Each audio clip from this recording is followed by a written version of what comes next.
स्वागत है बच्चों हमारे इस YouTube चैनल पर। आज हम सीखने जा रहे हैं बच्चों की कैपिटल एक्सपेंडिचर और रेवेन्यू एक्सपेंडिचर में क्या अंतर है। देखिए बच्चों, कैपिटल एक्सपेंडिचर बिजनेस में उस खर्चे को कहते हैं जिस खर्चे का बेनिफिट आपको 1 साल से ज्यादा मिलता है।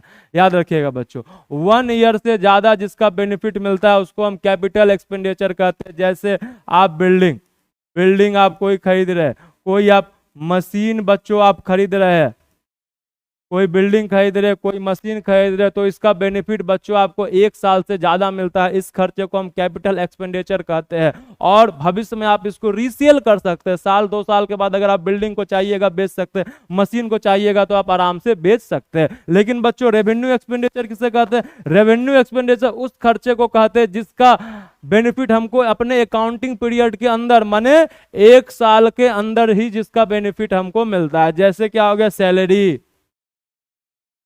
सैलरी हो गया बच्चों, जैसे क्या हो गया, रेंट हो गया।